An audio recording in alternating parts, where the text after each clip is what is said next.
There's this story in the book of Mark. It says that Jesus and Peter and James and John went up a very high mountain, and there at the top of the mountain they were alone. And all of a sudden, Jesus was transformed in front of him. His clothes were glowing white, so bright, a white that no one could bleach. Right in front of them, they watched as the Spirit filled him. And then with him, standing with him, were Elijah and Moses. The three of them standing together, talking. Peter was frightened. He hardly knew what to say. And he said, well, perhaps we should build a shelter. We should build a shelter for the three of you, for Elijah and for Moses and for you, Jesus. He was scared. He didn't know how to react. And then a cloud came upon the whole scene, and there was a voice that came from the cloud, and the voice said, "This is my son whom I love. Pay attention to his words." And then, as quickly as this scene had appeared in front of their eyes, it was gone, and there Jesus was standing by himself with his three disciples. And they made their way back down the mountain. And Jesus said to them, "Don't tell anyone about what you have seen until the Son of Man has risen from the dead."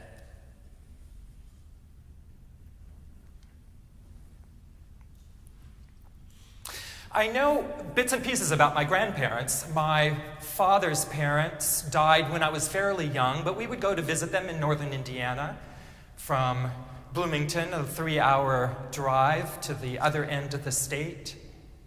I spent a lot more time with my mom's parents, who lived on a farm, also in northern Indiana. And so I feel like that part of my family is very much in me and of me. But I don't really know that much about my grandparents, my great-grandparents, the people who came before them. I know that there were Showalters and Wurtenbergers and Troxels. I know that that last name had been changed from something like Trauschel to Troxel, and some switch, who knows when that happened. But I know very little about who those people were, what they added to the story of my family, and it's been interesting to me that even though I hang out with people who are very interested in their ancestry, that's not been something that's captured me, something that I felt compelled to research or find out more about. And yet being with those people who have been interested in that, or people who come from cultures in which ancestors are very important, I've come to appreciate the power of ancestry. I've come to understand more and more about how the things that happened to the people who came before us still live in us in a deep and visceral way. These are not just stories from our past, but these are people who shaped people who shaped people who shaped us. And so at one level or another, I'm carrying around these stories of people that I don't even know. Now, I think in my particular case, I've been fairly lucky. I know I've told you this story, but one time my friend Cynthia gave me this card, and there was kind of a line drawing, cartoony drawing on the front, and there you were standing from the point of view of, it was in an auditorium. You're standing at the front, and you look out into the auditorium, and there are just like 3 or 4 people. There's a guy sitting in the front or second row, and a couple people sitting in the back. And across the back was a big banner, and it said, "Adult children of normal parents." And she's drawn a little arrow to this guy who's sitting in the front row, and she said, "This is you." And I think it's true. I think I am the adult child of normal parents. And I have a feeling that some of that kind of solidity or stability or whatever it was came not just from my parents, but my grandparents, and perhaps the people before them. I don't know how far back. That kind of sense of stability and calm or whatever, the lack of drama that I claim is just part of being a Hoosier. We have other Hoosiers. That's so gratifying. Because Michigan has so much power in this congregation, I'm just glad that we've got a few people from Indiana.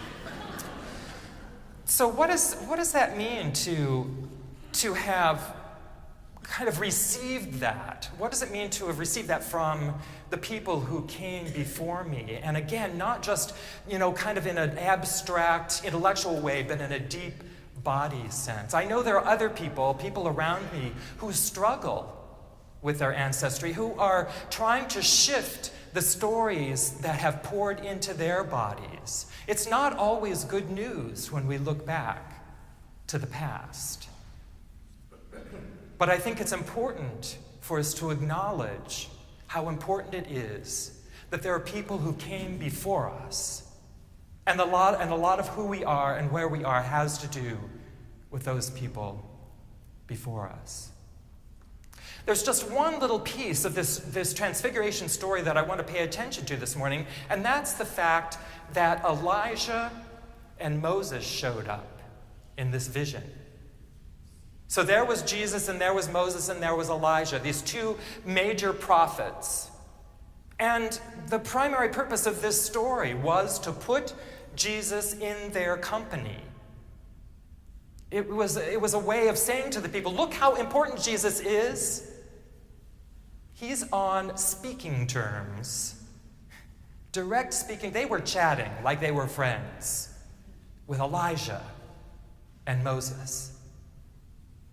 And the people who are described in the Bible, they knew about ancestry.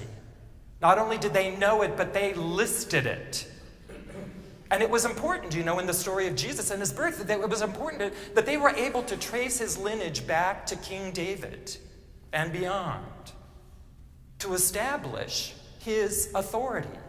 So it wasn't just that Jesus kind of was this self-made person who popped up.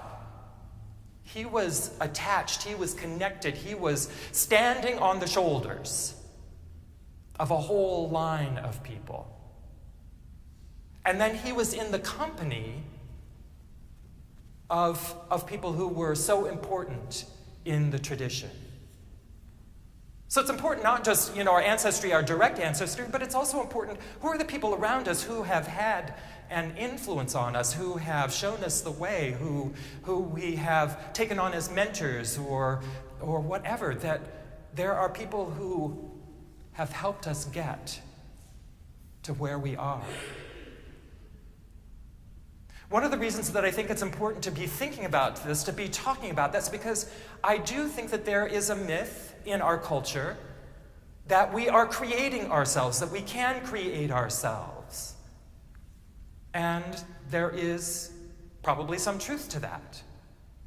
But it's not the whole truth. And when we look at our own stories and say, I have gotten here because of what I have done, in a sense, we're denying whatever history we're standing on, whoever else helped us get to where we are. And my grandparents were working class people. Farmers on one side. My other grandfather worked on the railroads. And again, I don't really know what sort of people were coming before, but my grandparents were able to send my parents to college. And my father went on to get advanced degrees and got a great job. And we moved to Bloomington, and we're in this place where we are surrounded by a large university, all the resources that were there. And so we changed class. It can happen, and it can happen relatively quickly. But again, it's partly because of all these people that we're standing with, whose shoulders we're standing on. It wasn't just these little bits of individual action that we can take on ourselves. Always, who we are and where we become, where we're going to, is so much more complicated than that. As we're in the middle of Black History Month, I think it's important for us to recognize That many people today are standing on these stories that actually can be quite painful and challenging.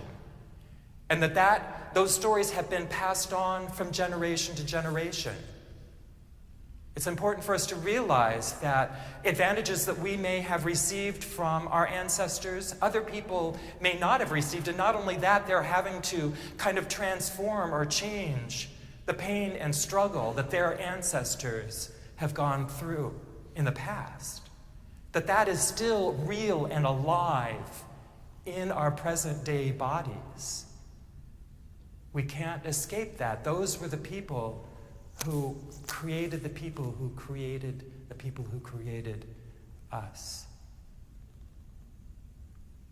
As we look at who we are and where we are, perhaps humility is one of the best practices for us to use, that we can claim our ancestry, we can claim our past, and we can celebrate that. But at the same time, to take on a sense of humility about that, a sense of maybe I don't know all the reasons that I am where I am today. I wonder, too, if one of the side effects of my own experience of not feeling all that attached to my own ancestry gives me a certain amount of freedom to look around and see who my people are. And it seems to me that Jesus invited us to look at that question in a different way. Your people weren't just the people that you were directly related to. He was inviting us to step across boundaries, to step across borders. Is in his words and the words of the people who came after him, there's neither Jew nor Greek, slave nor free, male nor female. And if you put that together with the commandment to love everyone, you start to wonder, well, who are my people? Who are my people? Are they defined by biology? Are they defined by culture? Are they defined by interest? Are they defined by... What is it? And how do I see the people who are outside of whatever circle I define? I feel a call to let those circles, the edges of those circles, dissolve a bit, to look outside of my own narrow view, my own narrow interest, to see what else is beyond, and perhaps even claim that in some strange way as part of my own. What would it mean for me as a present-day Caucasian, white person, Anglo, Haole, whatever word you want to use for the way that my race is defined? What would it mean to listen to these stories that we've been telling every Sunday for Black History Month, and to think, these are my people? Not as a way of appropriating those stories. I understand that that's a challenging kind of question. We don't want to be grabbing the culture of other people.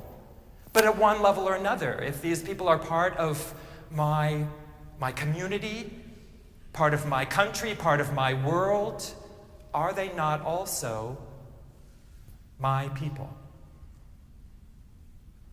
Today is the 70th anniversary of the internment of Japanese Americans after the beginning of World War II. If I follow this line of thought, then that action was something that my people did to my people. It's something that my people did to my people. What does it mean for us to open that circle, to understand that we're all one? That we're all standing on the shoulders of others, that we're all standing with others. Jesus had a conversation. Who knows what went on in that little chat with Elijah and Moses? But he was glowing. He was transformed. We can be transformed. We can be changed. and we can stand together. Amen.